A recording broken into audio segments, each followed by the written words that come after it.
Os invito a tener una lectura de la palabra del Señor en Primera de Pedro.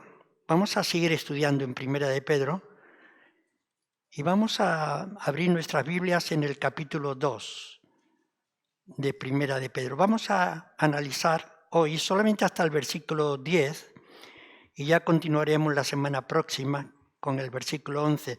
Quiero adelantar algunas cosas a modo de introducción de esta carta de Pedro.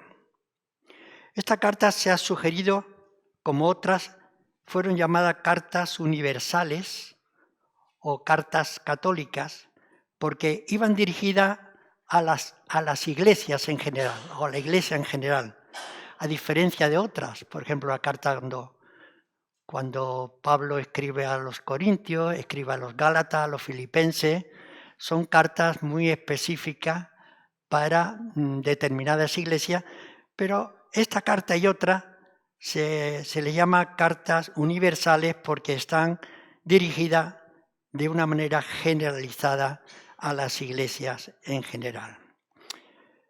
Los destinatarios de esta carta son los expatriados, los que viven como extranjeros. Es evidente que la propia carta, que los destinatarios de la misma eran principalmente gentiles, porque, entre otras cosas, en esta carta tú observarás que no hay ninguna referencia a las leyes del Antiguo Testamento, lo que quiere decir que iba muy especialmente dirigida a un pueblo gentil que no sabía apenas nada acerca de la ley del Antiguo Testamento. Y otra cosa curiosa de esta carta es que la forma de su propio nombre, usado aquí por Pedro, muestra también que esta carta iba dirigida a los gentiles, pero a los gentiles muy especialmente griegos. Cuando Pablo se refiere a Pedro, cuando tú ves en una serie de escritos, le llama Cefas. Entre sus compatriotas judíos, Pedro era conocido como Simón Pedro. Lo puedes ver en Hechos 15, por ejemplo. Y dado que él usa la forma griega de su propio nombre, nos hace pensar que se está dirigiendo muy probablemente a gente de habla griega. Otro detalle, solamente a nivel de curiosidad. La epístola está escrita en un griego excelente. Esto me gusta resaltarlo porque hay quien pudiera pensar que la Biblia es un libro ahí de cualquier forma, ¿no? Que un día escribieron. No, está escrita con un griego de excelencia. Hasta tal punto que llegó a pensarse que no podía haber sido escrita por Pedro porque un pescador pues no tenía la elocuencia, la sabiduría para escribir una carta con ese griego de esa categoría. Pero eso queda perfectamente resuelto con el capítulo 5 de esta misma carta, el versículo 12, cuando dice el escritor, por conducto de Silvano, a quien tengo por hermano fiel, os he escrito brevemente, amonestándoos y testificando que esta es la verdadera gracia de Dios en la cual estáis. O sea que Silvano fue el agente o instrumento de Pedro para escribir esta carta. Silvano sí tenía la capacidad, la excelencia, la sabiduría para escribir esta carta en el griego de la categoría con la que estaba escrita. O sea que fue mucho más que un simple secretario, taquígrafo o emanuense de Pedro. Tuvo mucho que ver con la calidad que está escrita esta carta en griego. Esto es como detalle curioso, porque entre otras cosas le da la categoría, la excelencia que la palabra de Dios tiene, que tiene un alto contenido de sabiduría, de poder, de capacidad y toda esta serie de cosas. Así que antes de entrar en el tema que nos ocupa, vamos a pedir la dirección del Señor. Padre, gracias. Gracias por este tiempo que podemos estar juntos. Muchas gracias, Padre, por tu amor y por tu misericordia. Pedimos, Señor, que tú nos ayude, que prepare nuestro corazón, nuestra mente, para que podamos sacar las enseñanzas adecuadas para nuestra propia vida espiritual. Ayúdanos, Señor, a poder entender y digerir y aplicar lo que tú tienes para nosotros. En el nombre de Jesús, amén, amén.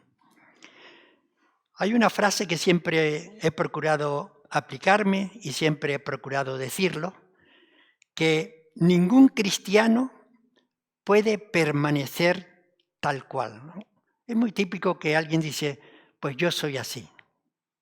Algo así como diciendo, así me ha hecho Dios. A mí no termina de gustarme mucho. Yo creo sinceramente que el cristiano, independientemente de lo que pueda ser, el cristiano debe llegar a ser algo más de lo que es.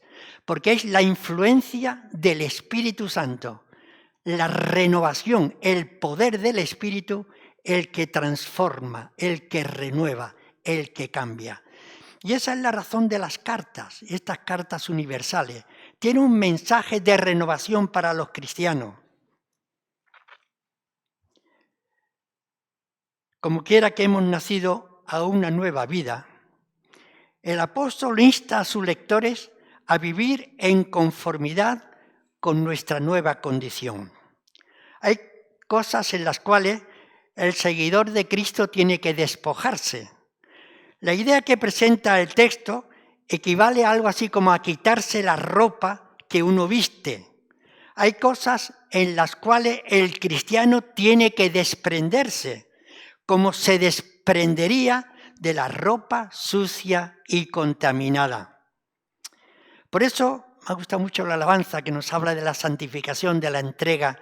La verdad es que cuando uno está cantando, está orando, está alabando al Señor, yo siempre digo, Señor, no quiero mentir, quiero que sea una verdad, quiero entregarte lo mejor de mi ser.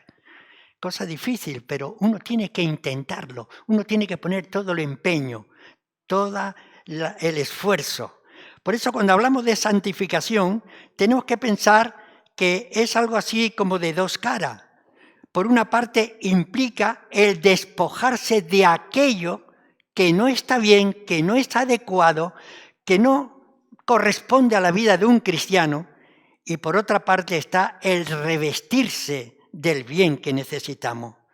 Tiene que desprenderse el cristiano de toda la malicia del mundo pagano, tales como la maldad, las costumbres de un mundo sin Cristo. Hay que desprenderse de los trucos, de las deudas, de los engaños, de las trampas. El cristiano no puede ser perseguido por todos los cobradores de facturas pendientes.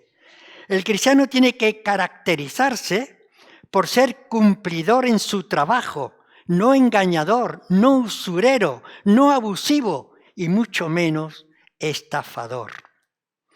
Todo lo que hemos mencionado es como consecuencia de una falta de amor al prójimo. Por eso no puede haber un verdadero amor en el cristiano mientras existan actitudes nocivas en cada uno de los cristianos.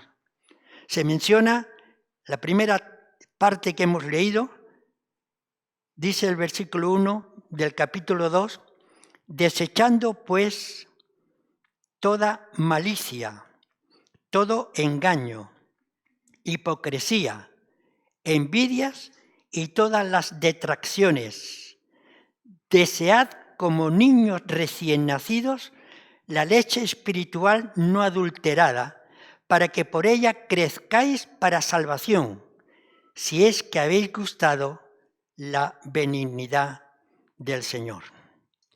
Naturalmente, cuando el escritor está hablando, está mencionando el engaño, en su original es dolos, está mostrando lo que de verdad implica el engaño, las trampas, engañar conscientemente a otros para alcanzar los propios bienes, los fines propios. Dolo es el vicio del hombre cuyo motivo son siempre adulterados con fines propios. Nunca son puros. Habla de hipocresía. Se llega a este vocablo con una curiosa historia. Es un sustantivo derivado del verbo responder. Muy curioso. Hay personas que responden a todo, que lo saben todo, que argumentan todo. Tiene mucho que ver con el origen de la palabra hipocresía. En la siguiente etapa de la evolución de la palabra, llegó a adquirir el significado de actor. Llegó luego a significar hipócrita en el mal sentido de la palabra, es decir, alguien que está todo el tiempo representando una comedia, que siempre está ocultando sus verdaderos motivos, alguien que lo enfrenta a uno con una cara que expresa sentimientos muy distintos de los que tiene en su interior. El término también se aplica a uno que da la imagen de santurrón. Leemos en Mateo 23, cuando el Señor se dirige a los fariseos y les dice: hipócritas, que estáis diciendo, pero que no hacéis. Ponéis carga en los demás, pero que no sois capaces de cargar vosotros mismos. No estáis dispuestos a llevar. Eso tiene que ver con el concepto de hipocresía.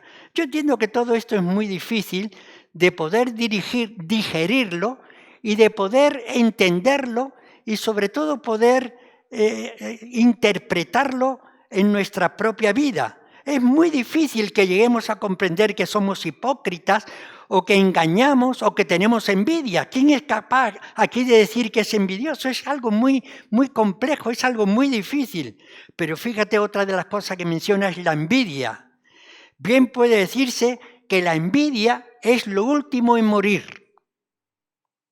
Aún en el grupo de los apóstoles levantó la cabeza la envidia. Los 10 restantes tuvieron envidia de Santiago y de Juan cuando estos le preguntaron al Señor que quién sería el primero en el reino de los cielos. Y dice en Marcos 10, cuando lo oyeron los 10, comenzaron a enojarse contra Jacobo y contra Juan. Mientras el ego permanezca activo dentro del corazón del hombre, habrá envidia en su vida. Un comentarista llama a la envidia, muy curioso, la constante plaga de todo tipo de organización. Está por todos sitios. Apenas hay un grupo, ya hay gente envidiosa. La envidia muere solamente cuando muere el ego. La envidia mata. Es muy peligrosa la envidia. El primer ejemplo que vemos en la Biblia es cuando Caín, por envidia, mató a su hermano, Abel. Génesis capítulo 4. Por envidia, los hermanos de José quisieron matarlo. Génesis capítulo 37. La verdad que vuelvo a decir que esto es muy difícil, solamente es por medio de la inspiración del Espíritu, solamente es como consecuencia de una vivencia espiritual cerca del Señor, de una alimentación adecuada de la palabra, para que podamos ir descubriendo aquellas cosas que no glorifican a nuestro Dios. Solamente es por medio de la instrucción de la palabra cuando podemos llegar a descubrir esta serie de cuestiones que perturban la vida del cristianismo. Y por último, está mencionando la palabra, concretamente las detracciones, en el capítulo 1 al final, ¿verdad? En el original se establece bien claro la definición, es hablar mal. Casi siempre como fruto de la envidia encerrada en el corazón y generalmente se manifiesta cuando la víctima, aquella que se está hablando mal, no está presente para poder defenderse. Nada tan atractivo como escuchar chismes ofensivos, a no ser el placer de repetir cuentos y murmuraciones calumniosas y maliciosas.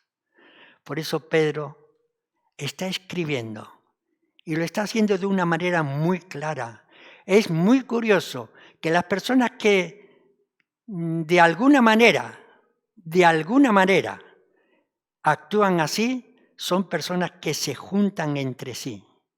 Aunque a mí siempre me gusta decir que cuando alguien está hablando mal es porque hay otro alguien que tiene un oído presto para escuchar. Por eso es muy interesante, hermano, es muy conveniente, es muy necesario que apliquemos estos principios en nuestra propia vida espiritual.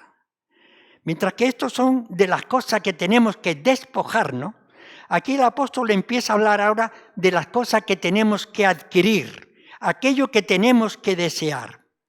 Hay algo en el cristianismo que debe buscar con todo su corazón. Tiene que anhelar la leche espiritual no adulterada. Esta sería la otra parte, el crecimiento en el bien, lo que implicaría una adecuada alimentación. Pedro acaba de hablar de la palabra de Dios que vive y permanece para siempre. Lo estudiamos el domingo pasado en el capítulo 1, versículo 23 al 25. La palabra de Dios es lo que Pedro tiene en su mente, por lo que se puede deducir que Pedro nos quiere enseñar que el cristiano tiene que desear con todo su corazón el alimento que viene de la palabra de Dios. El cristiano debe buscar con ansia esa palabra. La palabra expresa un término enérgico. Es el que se usa para hablar en el Salmo 42:1. Como el ciervo brama por las corrientes de las aguas, así clama por ti, oh Dios, el alma mía. Esa es la expresión que está empleando Pedro, aquella que ya se leía en el Salmo, realmente como el ciervo brama, así clama por ti, oh Dios. Habla de un alimento no adulterado, una adecuada interpretación de las Escrituras o incluso un mensaje incompleto de la misma. El cristiano no puede ser influenciado por cualquier movimiento moderno de los tiempos. Todos hemos sido testigos de modernidades. Todos hemos sido testigos de movimientos que llegan pero que pasan y uno no puede dejarse llevar por cualquier viento de doctrina. Naturalmente que no. Tenemos que alimentarnos de la palabra, bien alimentarnos, saturarnos, disfrutar con la palabra, que eso es lo que hará que podamos crecer de una manera sana. Finaliza esta parte introductoria aludiendo al Salmo 34:8, al decir que los seguidores de Cristo harán todo eso si es que han gustado de la benignidad del Señor, en el sentido de la bondad o el dulce trato de nuestro Dios. Como dice la versión del 2020, ya que habéis gustado la bondad. Cuando uno gusta de la bondad, cuando uno ha disfrutado de la benevolencia, cuando uno ha disfrutado de ese amor de Dios en nuestra propia vida, es cuando podemos empezar a disfrutar de estas cuestiones que nos alimenta y que nos fortalece. Es muy probable que Pedro estuviese pensando en el Salmo 34:8, cuando dice, gustad y ved. Gustad y ved que es bueno Jehová. Gustad y ved que es bueno Jehová. Así que la palabra de Dios nos ha dado ha de ser deseada, no precisamente por ella misma, sino porque nos capacita para alimentarnos de su autor y apropiarnos de la gracia de nuestro Dios. A partir del versículo 4, empieza a hablarnos de la naturaleza y de la función de la Iglesia. Pero vamos a desmenuzar un poco el texto para poder sacarle una mayor enseñanza. Es de notar la expresión acercándonos a Él, versículo 4. Acercándonos a Él, piedra viva, desechada ciertamente por los hombres, mas para Dios escogida y preciosa. El concepto de acercarnos a Él es mucho más amplio de lo que la palabra podemos interpretarla o entenderla, porque ese acercamiento conlleva la idea de acercarnos con el propósito de quedarnos, No es cuestión de acercarse y retirarse, es cuestión de acercarse y quedarse. Disfrutar de la comunión personal, como diría el teólogo Steve. El apóstol llama a Cristo piedra viva. Muy interesante los calificativos que en esta porción se da a esta piedra. Dice el versículo 4, Cristo es la piedra viva. Dice el versículo 6, Cristo es la piedra angular. Dice el versículo 7, la piedra rechazada. Dice el versículo 8, la piedra de tropiezo. Y podemos añadir lo que también dice el versículo 4, escogida y valiosa. El principio de todo este asunto se remonta a las palabras del propio Señor Jesucristo. Una de las reveladoras parábolas relatadas de Jesús, por Jesús, es la de los labradores malvados. Curiosamente, esta parábola la recogen los tres evangelistas, tanto Mateo, Marcos y Lucas, capítulo 21, capítulo 12, capítulo 20 respectivamente. Allí el Señor relata cómo esos campesinos desalmados mataron a un siervo tras otro siervo e incluso al final llegaron a matar al propio heredero de la finca. Estaba mostrando cómo la nación israelita repetidamente se había negado a escuchar a los profetas, cómo los persiguieron y cómo fueron rechazados, pero este rechazo alcanzó su clímax precisamente en el Señor Jesucristo y con la propia muerte del Señor Jesucristo. Pero más allá de la muerte veía el triunfo y habló de este triunfo con palabras de los salmos. La piedra, Salmo 118, 22, la piedra que desecharon los edificadores ha venido a ser la cabeza del ángulo. Aquí vemos una referencia al pueblo de Israel. Algunos eruditos así lo contemplan. Jesús tomó las palabras del Salmo y se las aplicó a sí mismo. Se consideró a sí mismo como completamente rechazado por los hombres. Todo el Antiguo Testamento habían estado rechazando a los profetas. Y cuando Jesucristo vino a la tierra fue rechazado por los suyos. Pero según el propósito de Dios, el Señor Jesucristo era la piedra angular del edificio del reino a la que se le concedían honores sin parangón. En el Antiguo Testamento hay otras referencias a esta piedra simbólica y los primitivos escritores cristianos lo descubrieron y lo usaron para los propósitos en el Nuevo Testamento. La primera de estas referencias la encontramos en Isaías 28, 16. Por tanto, Jehová el Señor dice así, he aquí que yo he puesto en Sión por fundamento una piedra probada, angular, preciosa, de cimiento estable, el que creyere no se apresure. El segundo de estos pasajes, que no vamos a proyectar, ha sido tomado también de Isaías, capítulo 8. El significado de estos versículos es que Dios estaba ofreciendo su señorío al pueblo de Israel y para aquellos que lo aceptaban, Él se volvería santuario y salvación, pero para quienes lo rechazaran, dice que sería terror, destrucción, sería la piedra de tropiezo donde tropezarían y caerían por haber rechazado a la persona de Jesús. Como conclusión a este punto, no tenemos más remedio que pensar en las mismas palabras de Jesucristo, dirigidas precisamente al apóstol Pedro. Ya sabéis a qué me refiero. Cuando Pedro hizo su gran confesión de fe, estando en Cesarea de Filipo, cuando el Señor Jesucristo empezó a preguntar quién dice la gente que soy, unos dijeron una cosa, otros dijeron otra. Y cuando el Señor Jesucristo dijeron, ¿y vosotros qué pensáis que yo soy? ¿Qué dijo Pedro? Tú eres el Cristo. Tú eres el Cristo, el Hijo del Dios viviente. ¿Y qué le respondió Jesús? Y yo te digo que tú eres Pedro.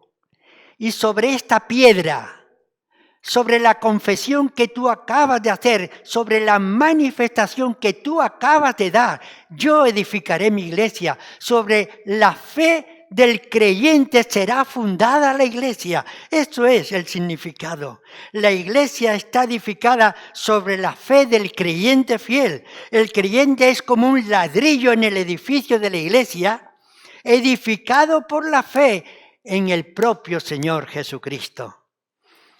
Dice el autor que al allegarnos a Él, versículo 5, vosotros también, como piedras vivas, sed edificados como casa espiritual y sacerdocio santo para ofrecer sacrificios espirituales aceptables a Dios por medio de Jesucristo.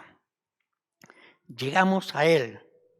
Nosotros también nos convertimos en piedra viva, aptas para ser edificadas sobre Él, como casa espiritual, y todo ello para ofrecer sacrificios de alabanza, sacrificios espirituales gratos a Dios por medio de nuestro Señor Jesucristo. Y acerca de la naturaleza de la iglesia, todos los componentes de la iglesia se entiende que han sido sanados. Hemos sido personas rescatadas. Hemos sido personas limpiadas con la sangre del Cordero, de tal manera que ninguna contradicción debe encontrarse en el seno de la iglesia. Por eso Pedro está hablando de todas las cuestiones anteriores que hay que rechazar, hay que eliminar, hay que quitar, porque hemos sido injertados, hemos sido renovados, hemos sido hechos unas nuevas criaturas. Con esto también se comprende que las personas no son salvas por pertenecer a la iglesia, sino que pertenecen a la iglesia porque son salvas. Aquí cae el sacramento de la Iglesia Católica sobre la salvación universal. O sea que no somos salvas para o por pertenecer, sino que pertenecemos a la iglesia porque hemos sido salvados por nuestro Señor Jesucristo. El cristiano es comparado a una piedra viviente y la iglesia es comparada a un edificio viviente en el cual aquel es integrado. Esto claramente, como dice el versículo 5, esto claramente significa que el cristianismo es comunidad. El individuo cristiano solo encuentra su verdadero lugar cuando es incorporado al edificio de la iglesia. Cranfield expresa, el cristiano independiente es una contradicción de términos. O sea, no. No puede haber un cristiano independiente.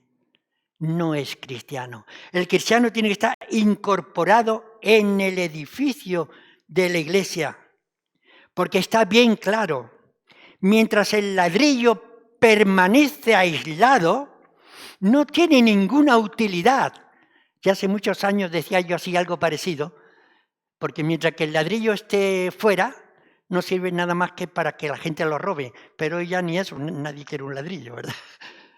Realmente el ladrillo tiene su utilidad cuando está incorporado en el edificio. Por eso es muy importante estar en el edificio incorporado, pertenecer a un cuerpo, estar dentro del cuerpo, disfrutar en el cuerpo, realmente adorar con el cuerpo. No creo en los cristianos volantes, no creo en el cristiano que un día está en un sitio, otro día está en otro, aunque puede ser cristiano, pero no está disfrutando un cristianismo como la palabra de Dios nos está mostrando. Uno debe estar incorporado en un cuerpo, pertenecer al cuerpo, colaborar con el cuerpo, participar con el cuerpo, porque eso es lo que expresa un verdadero cristianismo. Además, la palabra está diciendo que los cristianos son sacerdotes santos. El sacerdote es alguien que tiene acceso a Dios y cuya tarea es llevar a otros a Dios. Ya conocemos el sistema que presenta el Antiguo Testamento. Hoy es a través de Jesucristo. El acceso a Dios es un privilegio de todo cristiano, no importa cuán sencillo o cuán entendido o no entendido pueda ser. La palabra latina, equivalente a sacerdote, es pontífice. Algo así que viene a decirnos constructor de puentes. De manera que el sacerdote es un constructor de puentes para que otros puedan llegar a la presencia de Dios.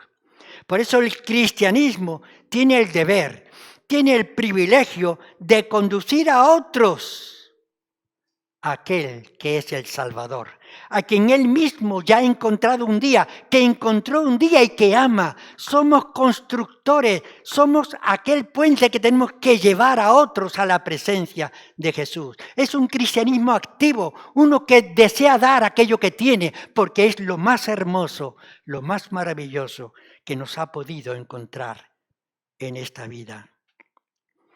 El sacerdote es aquel que lleva ofrendas a Dios.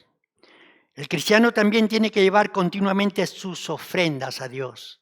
Y no me estoy refiriendo solamente a la cuestión de dinero, que también. Porque no sería un buen cristiano aquel que no da sus ofrendas a Dios. O al menos podríamos decir, es un cristiano débil, que está en los comienzos de una vida espiritual. Pero me estoy refiriendo a la ofrenda de todo nuestro ser. Toda la vida del cristiano es una ofrenda continua a nuestro Dios. Todo lo que hace, lo hace para Dios. El cristiano hace de su culto una ofrenda a Dios. Y cuando esto sucede, el culto no debería ser ninguna carga, ningún aburrimiento, ningún ensueño, sino debe ser gozo, debe ser privilegio. Pablo dice al respecto en Romanos 12:1, recordáis el texto, os ruego por la misericordia de Dios que presentéis vuestros cuerpos en sacrificio vivo. Os ruego por la misericordia de Dios que nuestros cuerpos sean presentados en sacrificio vivo, porque ese es el culto racional, es lo que le agrada a Dios, que todo nuestro ser esté al servicio del Señor. Este es el auténtico sacrificio que cada cristiano debe ofrecer a Dios. Dice el capítulo 2, versículo 9. Sois linaje escogido, real sacerdocio, nación santa, pueblo adquirido por Dios para que anunciéis las virtudes de aquel que os llamó de las tinieblas a su luz admirable.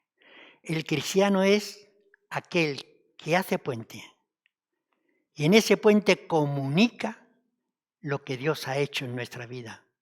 Siempre tengo yo muchas reservas en eso de los testimonios, porque muchas veces cuando hablamos con la gente, pareciera que tenemos mucho interés en dar muchos textos bíblicos, cosa que está bien, pero lo que de verdad comunica es una vida cambiada, una vida transformada, una vida que ha pasado de las tinieblas a la luz, una vida que está impregnada de la luz de Cristo, que pueda iluminar a su vez a otros para que otros puedan llegar a conocer a Jesús. Ese es el mejor testimonio, contar a otros lo que Dios ha hecho por ti. Mediante tu propia vida, más que mediante palabra, el cristiano es el testigo de lo que Dios ha hecho en cada uno de nosotros, lo que éramos y lo que somos, donde vivíamos y donde vivimos, la ceguedad y la visión.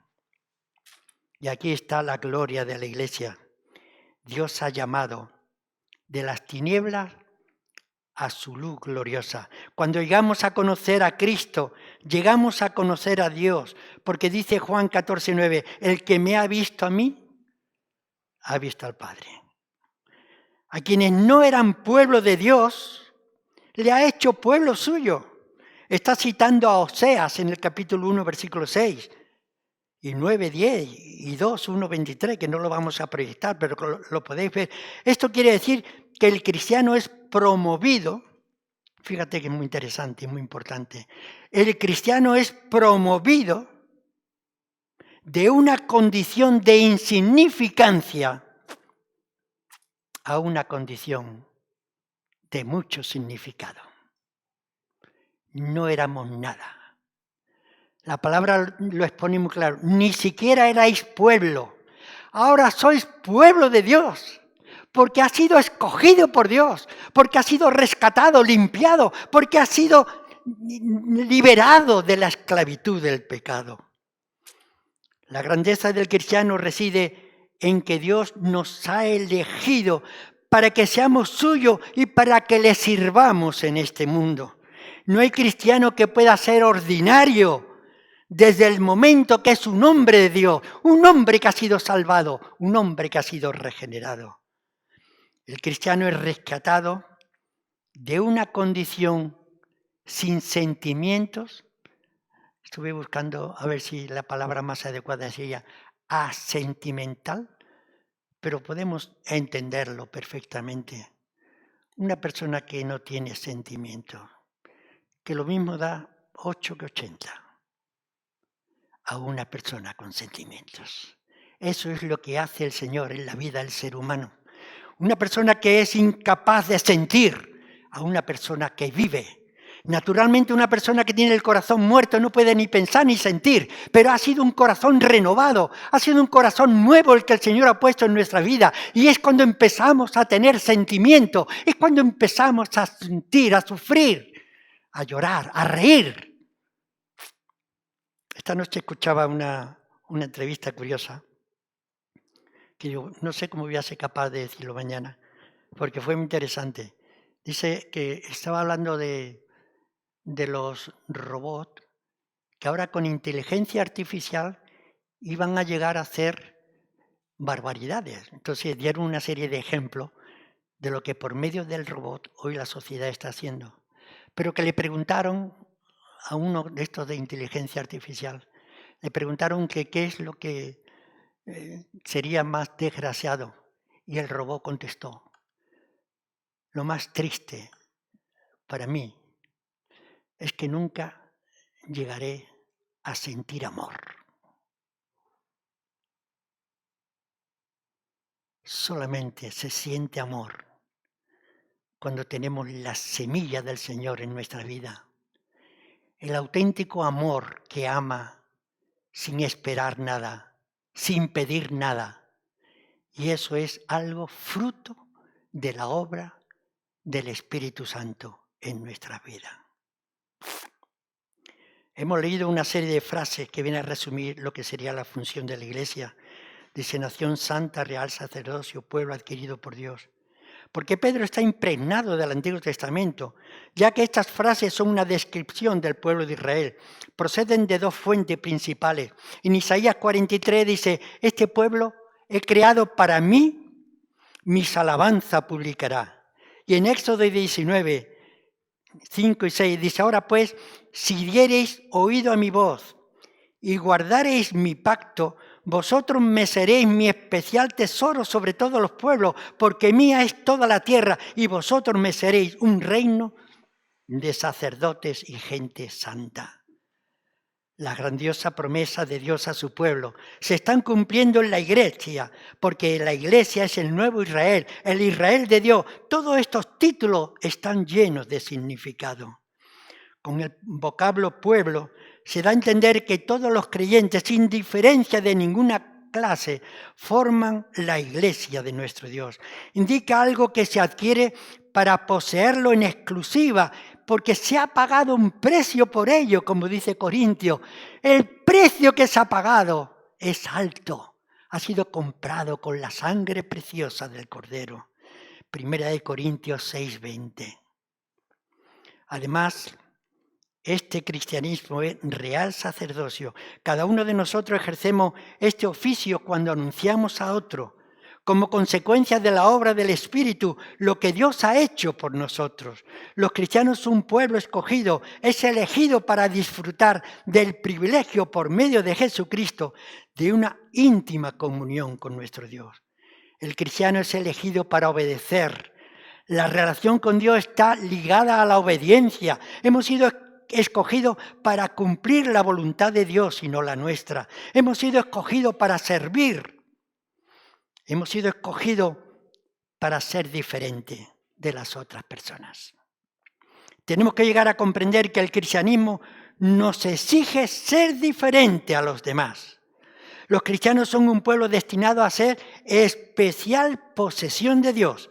Ahí radica nuestro auténtico valor, en el hecho de que pertenecemos a Dios.